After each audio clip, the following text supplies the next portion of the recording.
Expedition 44, welcome again. We want to thank everybody for tuning in today, and we're very excited about our show. We have a new person here today, and I'll let Matt introduce, but we're very excited about this. Yeah, this is Dr. Carmen Imes, so welcome on. We're really glad that you're here. A little bit about Carmen for our audience. Dr. Imes has a BA in theology from Multnomah University, a master's in biblical studies from Gordon Conwell University, a PhD in biblical theology with a concentration in Old Testament from Wheaton College, and she teaches Old Testament at Prairie College in Alberta, Canada. Some of her books are Bearing God's Name, Why Sinai Still Matters. She also has Bearing Yahweh's Name at Sinai, which was her dissertation, and an illustrated Exodus in Hebrew. So welcome on. Thank you. Mind introducing yourself to the audience? Tell us a little bit about you and what you're working on. Sure. So I'm originally from the States. I grew up in Colorado, and I have lived in lots of different places, including Oregon, Illinois, North Carolina, the Philippines, and now Alberta. So I probably have something in common with just about everybody watching. And I have always had a love for the Old Testament. Even as a child, I was really interested in reading the Bible, and it's just an interest that's never gone away, as you can see behind me. I can't get enough of biblical scholarship and just being able to see what's being produced on Scripture and how it can help the church to understand her identity and mission. It's the heartbeat of my life. Awesome. So kicking off here, so we have been looking at your book, Bearing God's Name, and we both love it. Ryan just read it. I've read it 2 or 3 times. And in that book, you examine what you call the second commandment. Some people call it the third. So it's one not to take God's name in vain. And lately, people keep referring to it as the fourth commandment on Facebook and then tagging me. And I'm like, by what metric is it the fourth? Yep, exactly. Yeah, I like the way that you count it. I tend to call it the name command because then we all know what we're talking about. Yep. So when I was brought up thinking it was about swearing or cussing, and even my kids go to a private Christian school, and so my first grade daughter, we had a week of virtual school a few weeks ago, and they were going through the 10 Commandments, and for the name command, they used the swearing interpretation of it. So can you explain, as you do in your book, why that rendering might be bad, and how should we interpret the name command? Yeah, it's a great question. I, like you, grew up thinking it was telling us not to swear. But when I began my doctoral studies at Wheaton, Dan Block, my advisor, challenged me to take a closer look at that command because he said it had been mistranslated. And so this wasn't my idea that I came up with to reinterpret it. And in fact, Dan Block wasn't the first person to see this. There are people throughout history who have read the command this way, but it has been a minority. So I'm not surprised that your daughter's textbook talks about swearing, because that's been, by and large, been how at least the Western world has understood it. But in Hebrew, the command says, "You shall not lift up or carry the name of Yahweh your God," and in vain. And so many translators have come to that, and they've thought, well, that doesn't really make sense because we don't carry names. Names are intangible. And so this must be a figure of speech that means something else, or shorthand for something else. And so they've tried to find parallel passages either within the Bible or in other ancient Near Eastern texts to explain what could this possibly mean? And probably the majority view among scholars up until now has been that the command is prohibiting taking an oath in God's name, either that you don't intend to keep or that you subsequently break. But in fact, there's nothing in the command. There are no key words that would clue us into thinking about oaths or thinking about saying the name at all, whether it's flippantly or in any other way. And so what I wanted to do was take a closer look and see, are there any clues in the immediate context that could help us understand this command? And I found that there was. Just a few chapters away, we have Aaron, the high priest, being his clothing is being prescribed as part of the tabernacle instructions. And you might remember that on his chest, he's wearing 12 precious stones, one representing each of the 12 tribes. And then he has shoulder stones with 6 names on each shoulder. Mhm. And it says specifically that he is to bear the names of the sons of Israel. So using the same 2 words, the same verb and the same object, bearing the names, that's what he does. And so I think when we look at Aaron, we see that he is representing the people the way the people are supposed to be representing God. And so I would argue that this command is actually telling the Israelites they belong to God. They bear his name. He's claimed them as his own, and therefore they're to represent him well among the nations. And then you get all the rest of the laws that are fleshing out what that's going to look like. How can you live as a people who represent him well? Well, you're not going to murder people, and you're going to honor your parents, and you're not going to steal, and you're going to keep the Sabbath. And so all the other commands are fleshing that out. Great. Yeah, so I really liked your chapter about Aaron and the priesthood and bring that name. And you talk a little bit about how they have symbols that the high priest and that are like physically carrying. Yes. But then you talk about the invisible tattoo of how the priesthood relates to the whole community. Yes. So could you explain a little bit maybe about that imagery and the importance behind that? Sure. So first I could just make the point that it's not illegitimate to be connecting the people and the priest, because in Exodus 19, right before we get the 10 Commandments, Moses announces to the people what God tells him, and that is that they are to be a kingdom of priests. So there's already priestly language being used of the whole nation. And then when we get Aaron's garments, I already talked about the gemstones on his chest and his shoulders, but he also has a name on his forehead.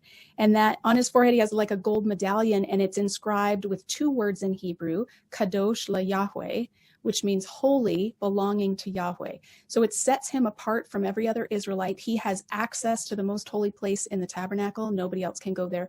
So he has this dual role. He's representing God to the Israelites and representing the Israelites to God.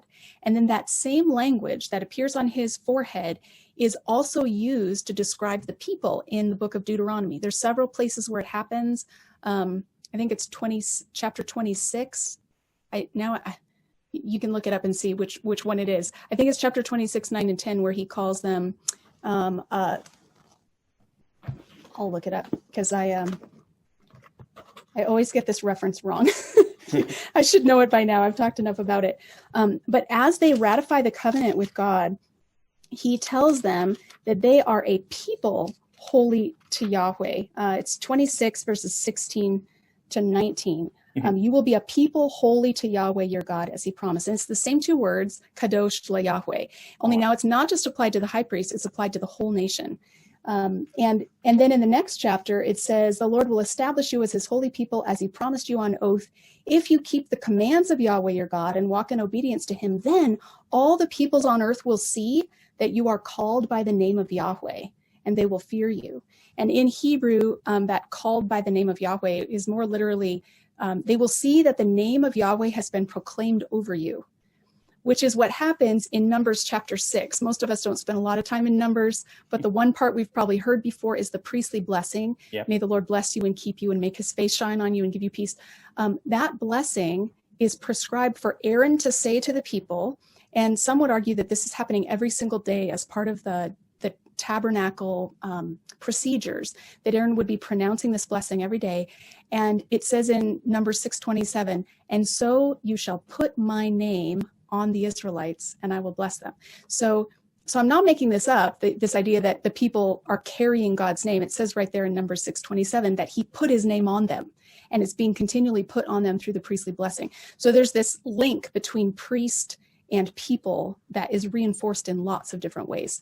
And so then it's natural for God to say, you are the people I've chosen to belong to me and to represent me among the nations. Therefore, don't carry my name in vain. That's great. You mentioned a few things that God puts his name on in the book too, like the temple, I believe it is, and Jerusalem. And you even mentioned the Gentiles. Yes, there is one passage in the Old Testament, in Amos chapter 9, where it talks about all the Gentiles who bear my name. And it is such a surprising passage that Jewish interpreters have tried to make sense of it in other ways, because everywhere else in the Old Testament, when we talk about bearing, something that bears God's name, it's intrinsic to the covenant. And the Gentiles aren't part of the covenant. So how could they possibly bear Yahweh's name? But Amos is looking ahead to a day when God will restore his people and include Gentiles who bear his name. And so that, in fact, is the passage that James points to in Acts chapter 15. The early church is meeting, the early church leaders are trying to decide what to do with Gentiles, because suddenly there are Gentiles interested in following Jesus, and they have a decision to make. Do these Gentiles have to become Jews if they want to follow Jesus? Or could they follow Jesus as Gentiles? And Peter says, well, I preached and the Spirit of God fell on them. And so and everywhere else in the Old Testament, the Spirit of God is a sign of covenant membership. So it seemed to Peter like, well, they are members of the covenant because look, they have the Spirit. And then James backs that up with Amos chapter 9 saying, yeah, even Amos talked about this. He talked about the Gentiles who would bear Yahweh's name. And so they put together their experience with Scripture to confirm that Gentiles indeed can be part of the covenant and represent God. Yeah, it's such a cool picture. Yeah, I was always fascinated. I wrote a paper on that when I was in my master's program for a class that I took on Acts, and it's such an interesting thing that you see all this covenant stuff God's putting his name on, and then the Gentiles who are seemed like most of the Old Testament God didn't have anything to do with because they're outside the covenant. Right. So. And this is our link. If we're Gentiles, this is our link to the covenant. And this is why the subtitle of my book is Why Sinai Still Matters. I don't say why Sinai still matters if you're a Jew, because in Acts 15, it's clear that Gentiles who follow Jesus are part of this same covenant. And then in 1 Peter 2, 9 and 10, Peter's writing his letter to a mixed audience of Jewish and Gentile followers of Jesus. And he calls them a kingdom of priests, a holy nation, a chosen people, a people for God's treasured possession. He uses the same titles that were used in Exodus 19 at Sinai to describe the Israelites as God's covenant people. And he just slaps those right on his mixed audience. And that's our ticket in. It's really exciting stuff. So, when we see the name command, it says not to bear God's name in vain. How do you take vain to mean? Yes, it's a great question because first of all, we don't talk about taking anyone else's name in vain, right? I can't take Matt's name in vain, or I can't take Ryan's name in vain. We only ever use this phrase taken from this command to talk about God's name. So if we retranslate it the way I'm suggesting and say that this is about a command not to bear Yahweh's name in vain, then I would explain in vain as an adverb telling us how the name is being carried. And we could translate it empty or to no effect or falsely, unreliably. There's a passage in Jeremiah 2:30 where God is lamenting the people's failure to respond to him. And they've been wicked and he has chastened them, but they have refused to accept his instruction. And it says, in vain, I've chastened you. Not that there was something wrong with God's chastening, but that it was ineffective. It didn't work. Yeah. And so I think that could be part of what's going on here, that we're being told not to represent God in a way that's empty or ineffective. The whole point of God putting his name on his people is so that the other nations can watch the people of God and find out what he's like. If you are living in such a way that you don't demonstrate or exhibit the character of God, then people are going to get the wrong impression about who God is. And therefore, it will be in vain. It will be sending the wrong message. That's great. It kind of takes you to a little bit of like the exile and why it was so, I guess, such a horrible thing. Yes, it's the exile is a huge problem. It's a huge problem for the Israelites themselves because they believe that God's presence is in the temple in Jerusalem at that point. And so for them to be taken away from the land means they're being cut off from the presence of God. And they wouldn't know how to navigate. What does it mean to be a faithful Israelite if you don't have the temple? You can't offer sacrifices. There's no sacred space. But it's a problem for another reason. And Ezekiel spends time on this in chapter 36. And over again talks about how when the people were brought out of the land, they profaned God's name everywhere they went because it was said of them, these are Yahweh's people, and yet they had to go out of his land. So it gives the impression that Yahweh is not powerful enough to protect his own people. Because if you're an ancient Near Eastern nation and you go to war, every war, every battle in ancient times was thought of as divine warfare. It's basically, my God is stronger than your God. Whichever God is strongest wins the battle. And so for Jerusalem to have fallen to the Babylonians would have signaled automatically to the Babylonians and anyone else watching that the Babylonian gods are stronger than Yahweh. So, and yet the people of God had been totally unfaithful to the covenant. They'd broken all the commands. And so God had promised in Deuteronomy, if you're unfaithful to the covenant, then you will be overrun and taken into exile. So God needed to allow the exile to discipline his people. But because they bore his name, it was really bad PR because everyone else would interpret it through a different lens.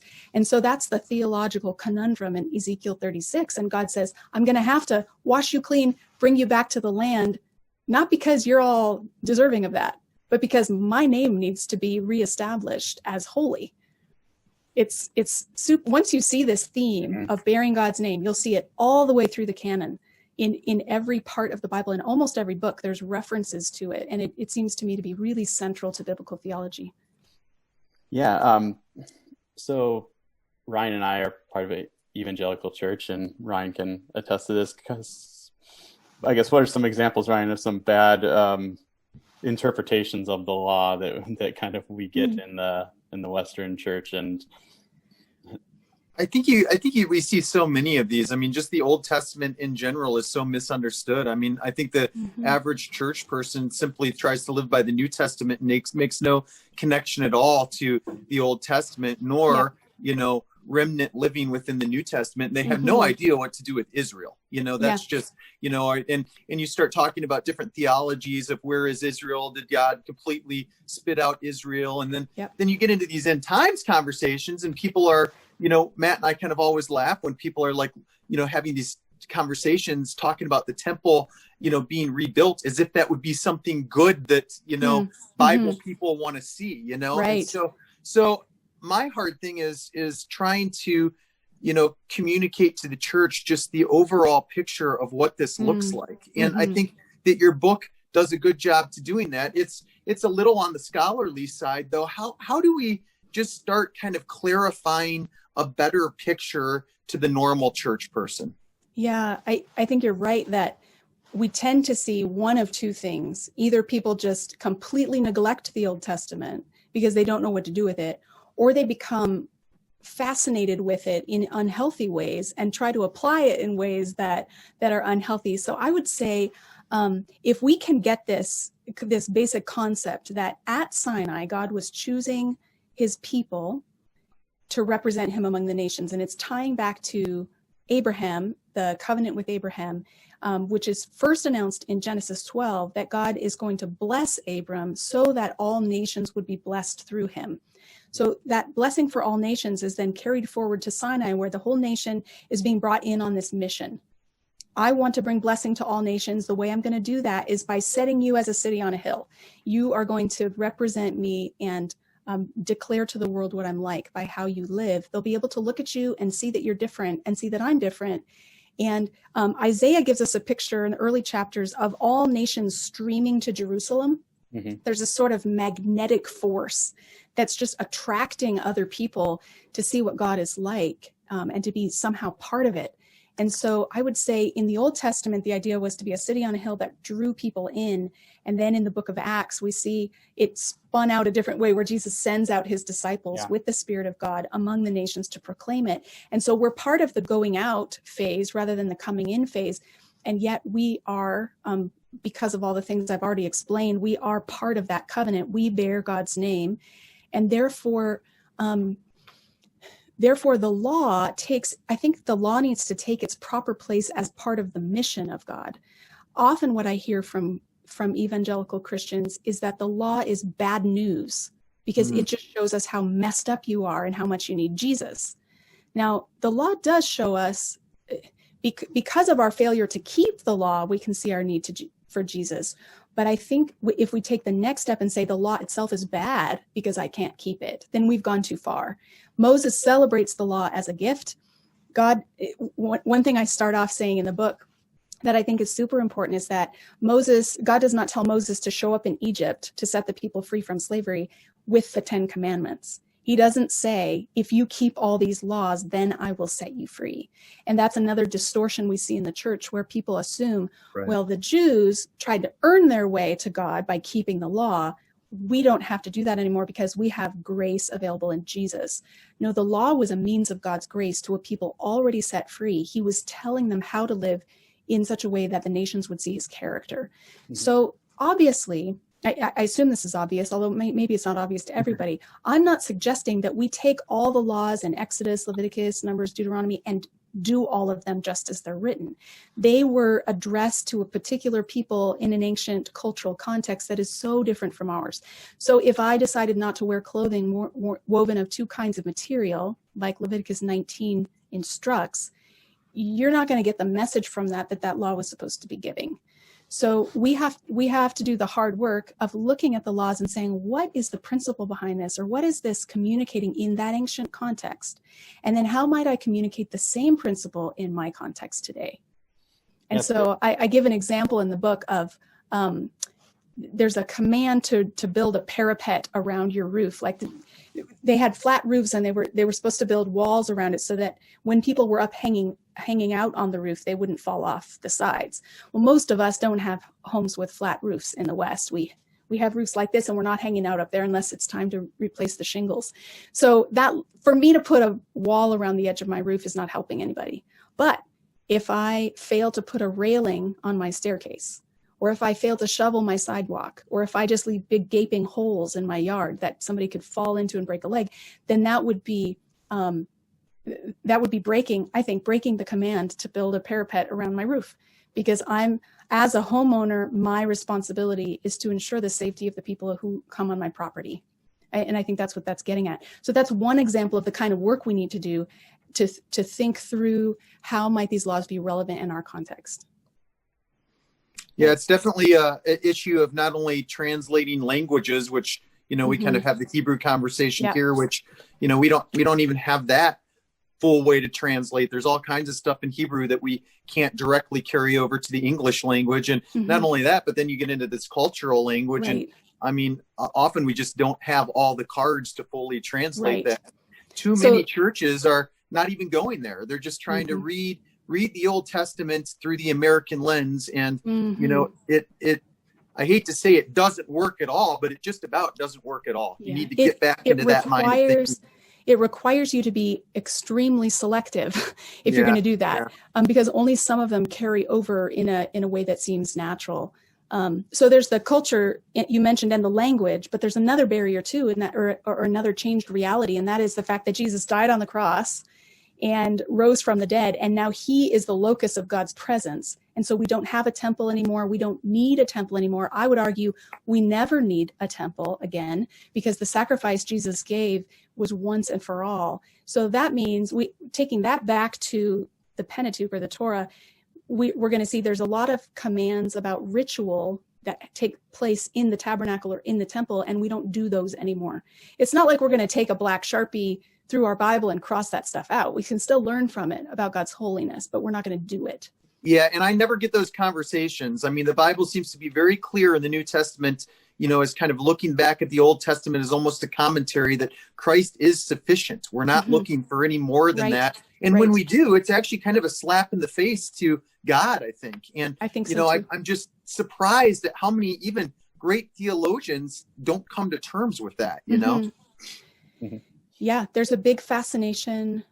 This is a bit of a rabbit trail, but there's a big fascination with the modern day state of Israel among Christians, and a desire to rebuild the temple, and even Christians making donations so that it will be possible. And to me, that's a gross misrepresentation of where the Bible's heading.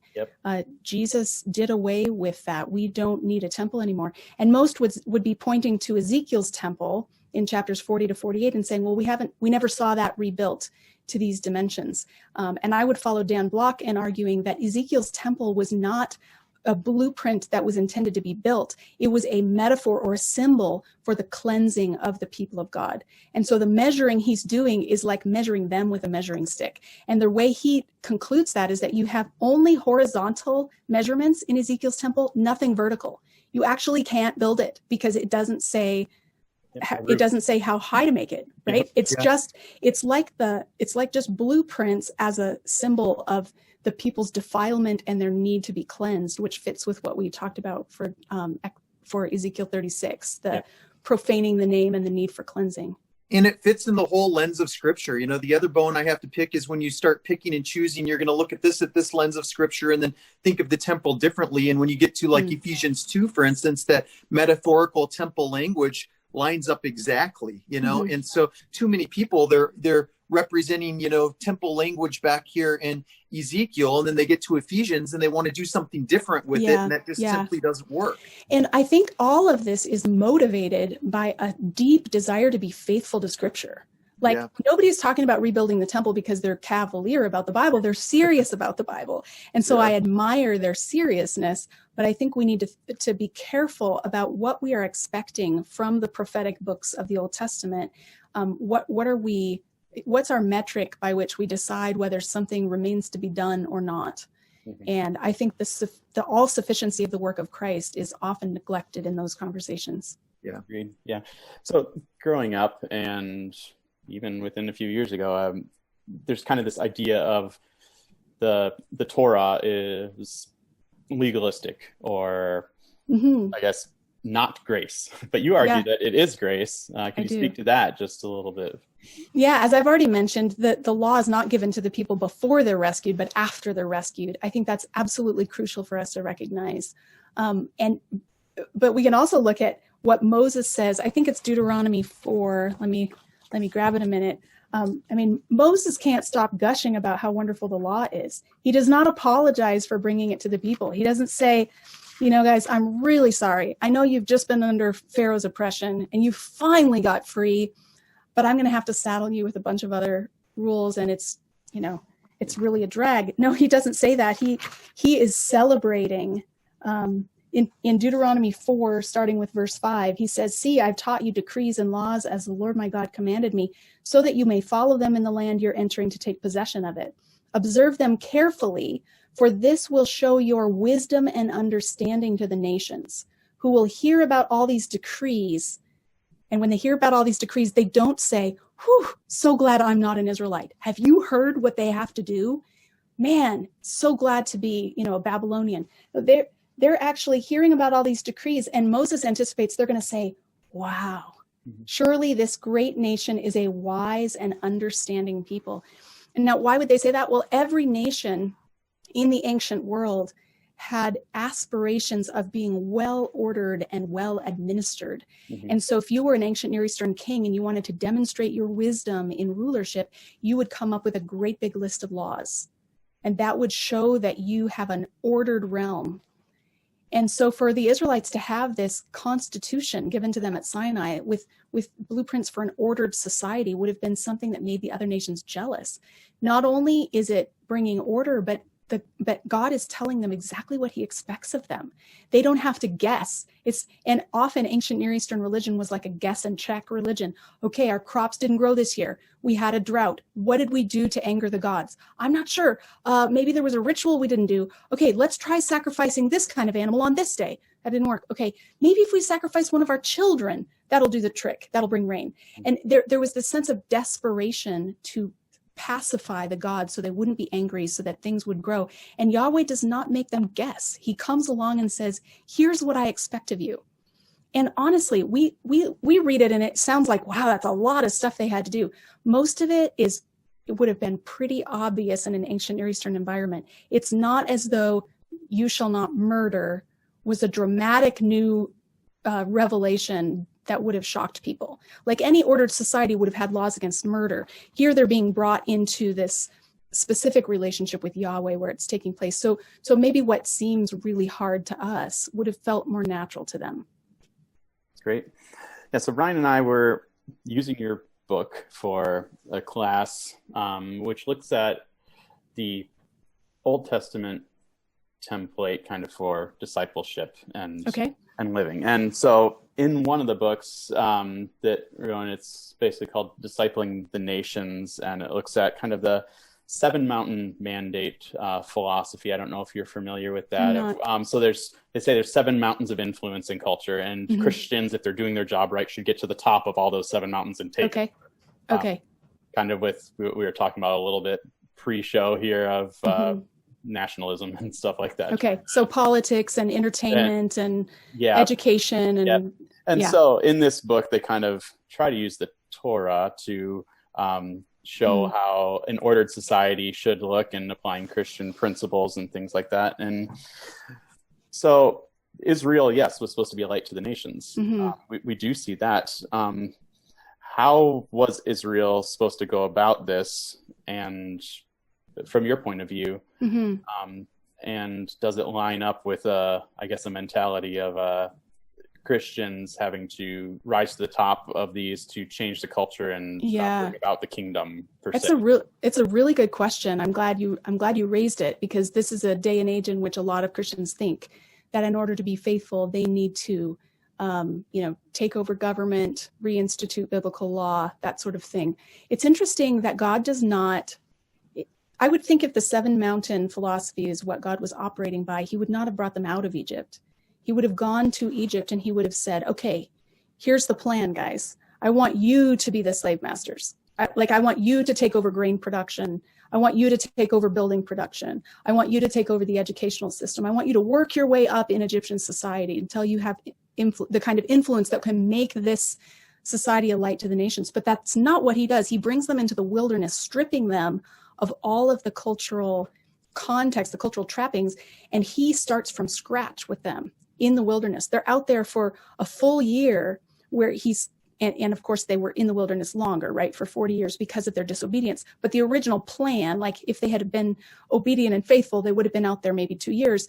And in that time, he was remaking and rebuilding them from the ground up as a nation, appointing Moses as leader, appointing elders under Moses to help settle disputes, giving them a law to live by, telling them in the book of Numbers in which order to camp, like bringing order to their own society. He does not have them go into Canaan and take over Canaanite forms of government. No, they're supposed to completely chase away the Canaanites, dismantle Canaanite society, and live according to the way that he asked them to live at Sinai.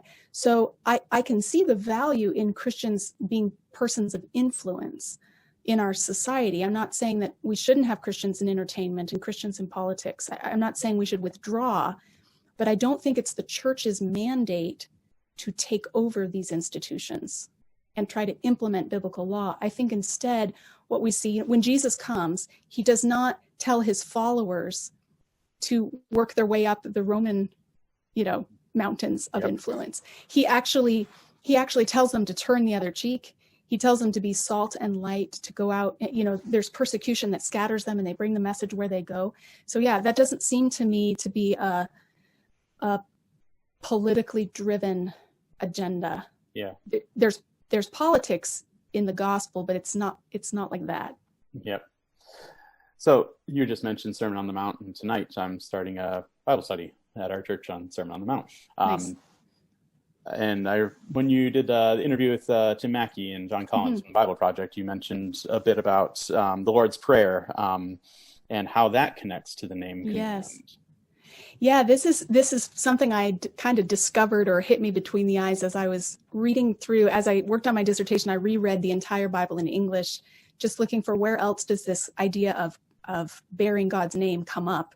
And here is one of many places that are very familiar parts of the Bible where it was right there in plain sight and I had missed it. Jesus prays, "Our Father who art in heaven, hallowed be your name." And I don't know that I'd ever stopped to think about it deeply, but if you'd asked me growing up, what does it mean to hallow God's name? I might have been confused, because isn't God's name already holy? Why would it need to be made holy?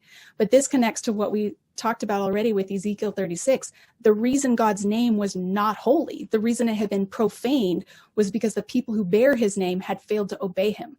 And so when Jesus says, "Hallowed be your name," I believe he's recognizing God's reputation has suffered because we have not been faithful to the covenant. And I think he's committing himself to living as a faithful covenant member. Hallowed be your name means I'm going to go love my neighbor as myself. I'm going to be loyal to only Yahweh. And so he models that for us. There's a new book that just came out by Justo Gonzalez called Teach Us to Pray. And he works his way through the not 10 commandments, through the Lord's Prayer. And he says this same thing that I said, but he does it with all the other phrases too. Things like our Father. Yeah. Why do we say our Father, not my Father? Why do we say, give us this day our daily bread? Well, that implies that if God gives me more than what I need for a day, my job is to share it with you if you don't have what you need for a day. Like I'm praying for us to have what we need, which means I'm then committed to helping be part of the solution to the prayer that I've prayed, which is that's awesome. Challenging. Mm-hmm. Yeah. Okay. So I know Ryan and I aren't Jewish, but how does this, we talked a little bit about how the name-bearing command applies to Gentiles. Mm-hmm. So would you mind kind of explaining how that and discipleship for the church today, how does that connect? Sure. So I've already mentioned that in Acts 15, the key moment of letting the Gentiles into the covenant was by recognizing that they were the Gentiles over whom God's name had been called. They bore his name along with the Jews. So that, together with 1 Peter 2, 9 and 10, where they're called God's treasured possession and the kingdom of priests, I think that's a really clear, those two passages are really clear that Gentiles are now part of the covenant with faithful Jewish followers of Jesus. And I think the same dynamic we saw at Sinai is true of the church. Some people want to say law is an Old Testament thing, but in the New Testament, it's all about grace. Well, have you read Paul? Because every letter Paul writes is about half exposition and half exhortation. Paul does not just say, hey guys, you're all good. He tells them all kinds of things about how they are to live, how they are to love their neighbor, how they are to operate as a church community. And so I think that just like the laws at Sinai defined what it looked like to live as the people of God, I think the New Testament letters define what it looks like to live as God's people. And it involves a lot of doing. Mm-hmm. It's not that we're doing in order to earn salvation. It's never been that. It wasn't that at Sinai. What the doing is for in the New Testament is the same thing the doing was for in the Old Testament. That is, it makes life nicer for the community if we're loving each other. And it's a matter of mission. When I am living well and I'm obeying these commands that God has handed down through his apostles, I'm actually demonstrating to the world what Jesus is like. And so that makes it a matter of mission. So my discipleship, my obedience is not just about me and Jesus kind of individualistically. Everything about the Christian life is on display for the world, and it's done in community. Mm-hmm. Yeah, just like in Romans 8, it talks about us being conformed to the image of Christ, who is the true image bearer and the true name bearer, I guess. Yes. Yeah, he takes these two threads together, being God's image and bearing God's name, and he ties them together. Yeah, and you talk about those being slightly different because covenant people bear God's name, but all of humanity are image bearers. That's right. And I think the impulse among a lot of Christians is to say, if they are going to be a fan of any part of Old Testament law, it's the 10 Commandments. And the part they want to be on display in the public square, including in our courthouses, is the 10 Commandments. But the 10 Commandments aren't for the nations. The 10 Commandments are for the covenant people. Yep. You can't bear God's name in vain if you don't bear God's name. And you don't bear God's name unless you're a covenant member. So yes, the Gentiles are invited in, but that doesn't make every Gentile a name bearer. Only those who've entered into the covenant bear God's name. So we can't go around telling the world at large, hey, don't bear God's name in vain. It's irrelevant. Yeah. But every human being is the image of God, therefore should be treated with dignity.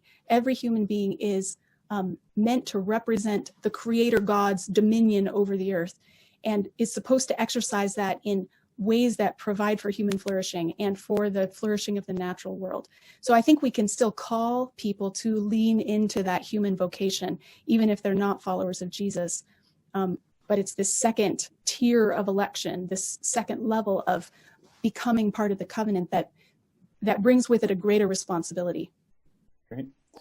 So I guess final question, we want to respect your time, and I've got to go pick up my kids from school. All right. So we've done a few episodes on Christian nationalism and the importance of seeing ourselves as living in God's kingdom and kingdom citizens, and God's kingdom is not of this world.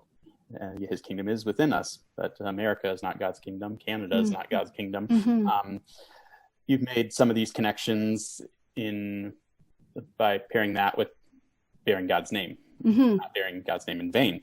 Yes. Want to talk maybe a little bit about your thoughts of name bearing, especially in the recent episode at the Capitol where we've seen American flags, Trump flags, and flags say "Make America Godly Again." Yep, and flags say Jesus saves and everything. Yes. Yes. Okay. So we're recording this a week after the riot at the Capitol, the insurrection, whatever you want to call it, the attempted coup, and it's become very clear in just a week's time that there are 1,000 different ways to spin what happened.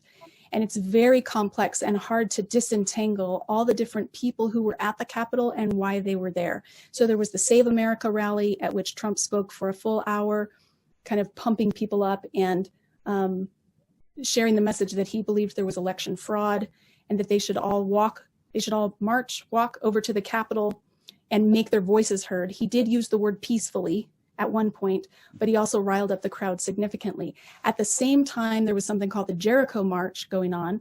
So from the 2nd through the 6th, they advertised prayer, fasting, pleading for our nation, and specifically in support of the President of the United States.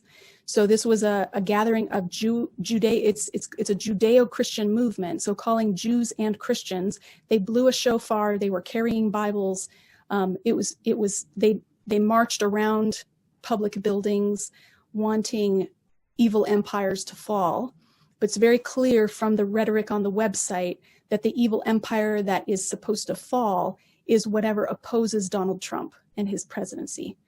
So there was the Save America, the Jericho March, and then possibly troublemakers that mixed in with both of them that just like to show up wherever there's a lot of people to make trouble. So I don't want to suggest that it was the evangelical church that was responsible for the breach of the Capitol. It'd be very interesting to interview every person who actually entered the building to find out what their motivation was. Yeah. And I don't think we can just make a blanket statement and say Christians breached the Capitol, but there was a very troubling blend.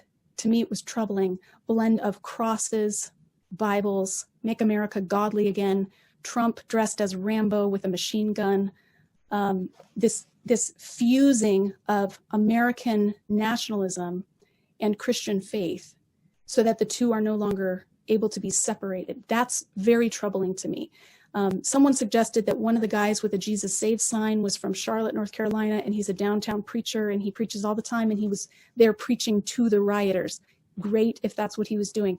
But the message that the world got from the footage of that event or that incident is that Christians will not obey the rule of law, that they are not willing to abide by a fair and free election, that they're willing to break the law in order to make their voices heard.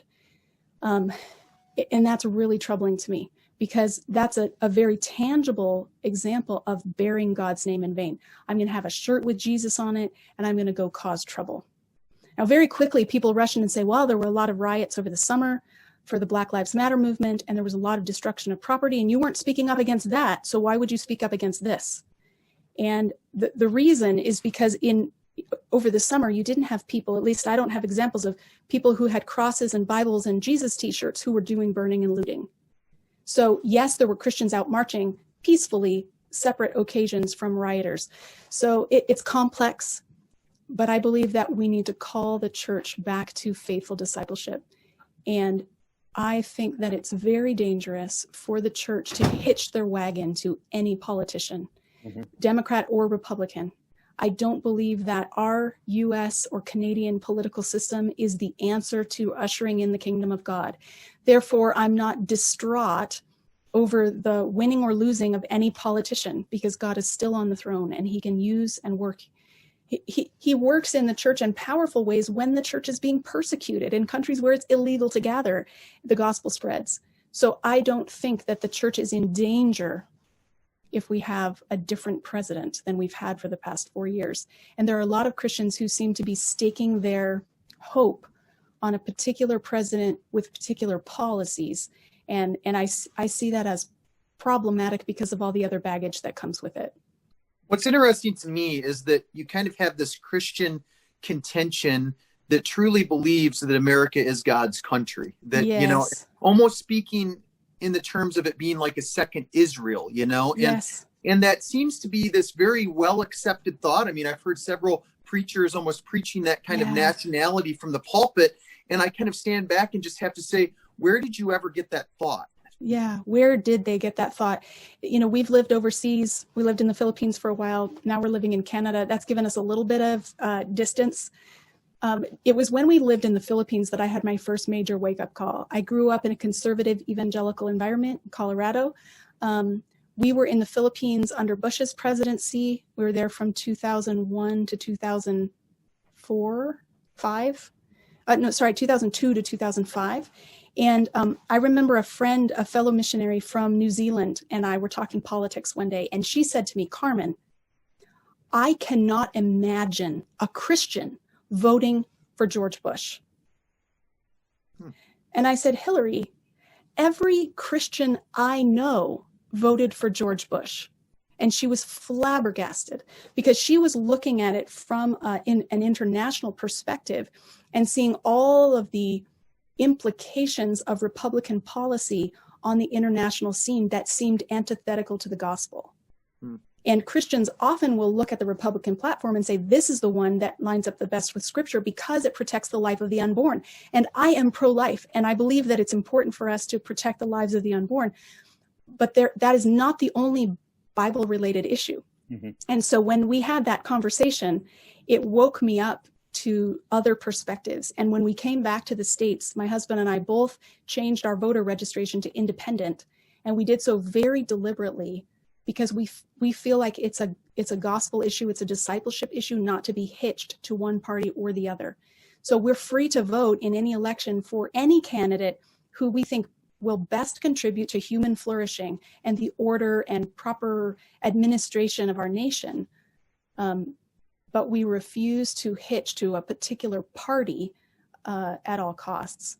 And I would love to see the American church wake up to that and disconnect from the Republican Party. And when I say American church, I mean the white American church, because there are Black Christians and brown Christians and Asian Christians who would not at all identify as Republicans. So I don't want to lump everybody together, but by and large, the white evangelical church voted in favor of Trump. And what we're seeing is a lot of Christian nationalism that seems to assume that that's the only faithful Christian option when it comes to voting. And I think that's problematic theologically.